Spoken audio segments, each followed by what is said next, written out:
नमस्कार. ठरलं तर मग या मालिकेच्या येणाऱ्या भागामध्ये जबरदस्त असा ट्विस्ट येणार आहे. तर आपण बघितलं इथे अर्जुनने महिपतला आता कोर्टामध्ये सगळे पुरावे सादर करत जेलमध्ये टाकलेलं असतं. त्याला त्याच्या गुन्ह्याची शिक्षा ही अर्जुनने मिळवून दिलेलीच असते. इथे आता वेळ आलेली असते ती साक्षीची. साक्षीसुद्धा आता जेलमध्ये जाणार अशी भीती साक्षीला आणि महिपत दोघांनासुद्धा वाटत असते.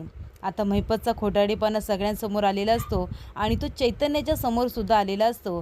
त्यामुळे आता साक्षी प्लॅनिंग करून चैतन्याला आपल्या बाजूने वळवण्याचा प्रयत्न करत असते. कारण तिला वाटतं महिपतचा खोटारडेपणा आता सगळ्यांसमोर आलाय. तो खोटं बोलत होता, सगळ्यांना फसवत होता हे सगळ्यांना समजलं होतं. पण आता त्याचबरोबर साक्षीसुद्धा महिपतसारखी सगळ्यांना फसवते की काय असा संशय जर माझ्यावरती चैतन्याला आला तर तो सुद्धा मला सोडून जाईल. मग माझ्या बाजूने भांडणारं बोलणारं कुणीही राहणार नाही असं साक्षीला वाटत असतं. त्यामुळे ती आता आपल्या नाटकामध्ये चैतन्याला गुंतवून ठेवते. ते असं काही नाटक करते तर चैतन्य म्हणतो की अख्खं जग जरी तुझ्या विरोधात गेलं ना तरीसुद्धा मी कधीही तुझ्या विरोधात जाणार नाही असं चैतन्य तिला म्हणालेलं असतो. पण आता इथे महिपतला एका वेगळ्याच गोष्टीची भीती वाटत असते. त्याला वाटत असतं की अर्जुनने माझ्या विरोधामध्ये पुरावे गोळा करत मला जेलमध्ये टाकले.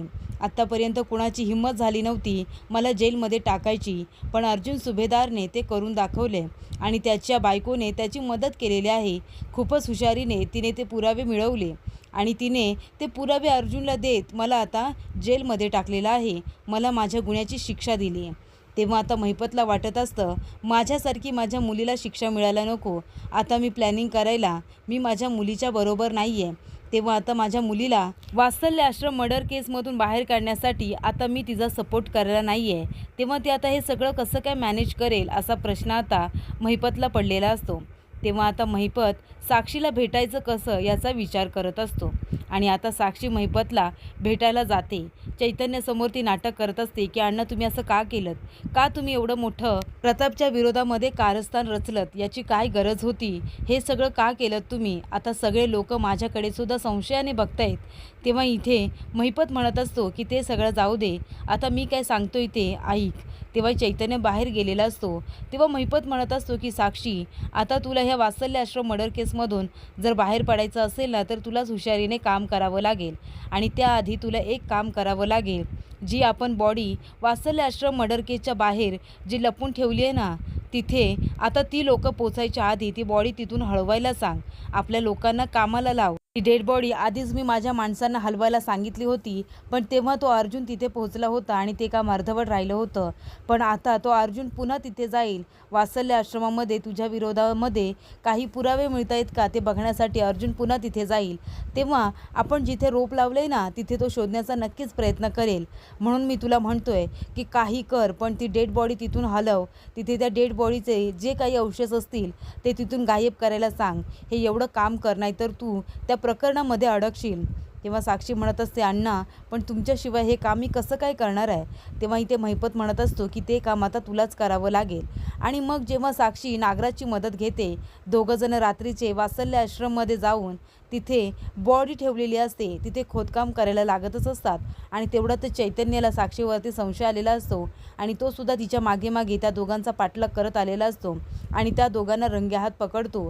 तेव्हा इथे साक्षीला खूप जास्त टेन्शन येतं आणि ती आता काहीही विचार न करता चैतन्याला आपल्याबद्दल खरं कळलं की काय म्हणून ती घाबरूनच आता चैतन्याला नागराच्या मदतीने ती आता चैतन्याला मारण्याचा प्लॅन करते, त्याला किडनॅप करायचा प्लॅन करते आणि ती आता आपल्या हातामध्ये जे लोखंडी वस्तू असते ती चैतन्याच्या डोक्यात मारते आणि तो बेशुद्ध होतो. तेव्हा ती नागराच्या मदतीने आता चैतन्याला किडनॅप करायचं ठरवते आणि किडनॅप करून सुद्धा ठेवते. ती बातमी आता अर्जुन सायलीपर्यंत कशी काय पोहोचते आणि त्यानंतर अर्जुन चैतन्याला शोधण्याचा कसा प्रयत्न करतो आणि इथे आता साक्षी आपल्याच प्लॅनमध्ये कशी काय फसत जाते ते आपण सगळं काही सविस्तरपणे बघूया. तर इथे चैतन्य आता साक्षीबरोबर गेलेला असतो अण्णांना भेटायला, पण तो जास्त काही आतमध्ये जात नाही कारण त्याला महिपतचा आता राग आलेला असतो. तेव्हा साक्षी आता महिपतला भेटायला जाते. तेव्हा तो म्हणत असतो की हे बघ त्या अर्जुनने खूपच हुशारीने मला जेलमध्ये टाकले. आता वेळ तुझी आहे. तुझ्या विरोधात सुद्धा तो आता पुरावे गोळा करेल आणि आपल्या बायकोच्या मदतीने तो तुलासुद्धा जेलमध्ये टाकेल आणि तो मधुभाऊ आहे ना, त्याला निर्दोष सिद्ध करत जेलच्या बाहेर काढेल. आता तुला काही करून या सगळ्या प्रकरणातून वाचायचं आहे. तुझ्या विरोधामध्ये एकसुद्धा पुरावा त्याला मिळू द्यायचा नाही आहे. तो आता शोधाशोध करण्यासाठी वात्सल्य आश्रमामध्ये नक्की जाईल. म्हणून तुला आता एक काम करायचं आहे. तिथे आपण एक डेड बॉडी लपवून ठेवली होती, ती तर तुझ्या लक्षात आहे ना? तेव्हा साक्षी म्हणते, हो अण्णा, माझ्या लक्षात आहे. तेव्हा इथे महिपत म्हणत असतो, ती माझ्या माणसांना सांगितली होती डेड बॉडी तिथून हलवायला, पण माझी माणसं खोदकाम करत असताना तिथे तो अर्जुन गेला होता आणि त्याच्यामुळे ते काम अर्धवट राहिलं होतं. आता तुला जर या केसमध्ये अडकायचं नसेल ना, तर ती डेड बॉडी अजून तिथून हलवायला सांग. आपल्या माणसांना कामाला लाव. हवं तर कुणाची तरी मदत घे, पण ते काम तू करूनच टाक. तेव्हा साक्षी आता कुणाची मदत घ्यायची म्हणून नागराजची मदत घेते. दोघंजण आता वात्सल्य आश्रमामध्ये जातात आणि तिथे खोदकाम करायचं ठरवतात. तेव्हा तिथे चैतन्यसुद्धा साक्षीचा पाठलाग करत गेलेला असतो. जेव्हा साक्षी आणि नागराज तिथे खोदकाम करत असतात तेव्हा चैतन्य तिथे जाऊन बघतो. तेव्हा ते दोघंजण त्या बॉडीचे अवशेष बाहेर काढत असतात, कारण खूप महिने झालेले असतात. तिथे महिपतने त्या माणसाला मारून पुरलेला असतो आणि ते साक्षीला माहिती असतं. तेव्हा तिथे खूप जास्त वास येत असतो. चैतन्य म्हणतो की साक्षी, नागराज अंकल तुम्ही काय करताय? तेव्हा साक्षीला आता काय उत्तर द्यावं काही कळत नाही. तेव्हा इथे चैतन्य म्हणत असतो, तिथे जी बॉडी लपवली आहे ती तुम्ही काढण्याचा प्रयत्न करताय का? म्हणजे साक्षी, तू सुद्धा या सगळ्यामध्ये सामील आहेस की काय? आत्तापर्यंत तू सुद्धा मला अंधारास ठेवलंस, मला फसवण्याचा प्रयत्न केलास ना? तेव्हा इथे साक्षी आता खूपच जास्त घाबरते. तेव्हा चैतन्य म्हणतो, साक्षी, याचा अर्थ अर्जुन बरोबर बोलत होता. तू सुद्धा या सगळ्या प्लॅनमध्ये सामील होतीस.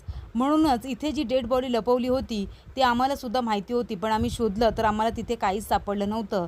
तुला बरोबर माहिती होतं म्हणूनच तू इथे आली आहेस ना? तेव्हा इथे साक्षीला आता काय बोलावं काही कळत नाही. ती म्हणत असते, चैतन्य तुझा गैरसमज झाला आहे.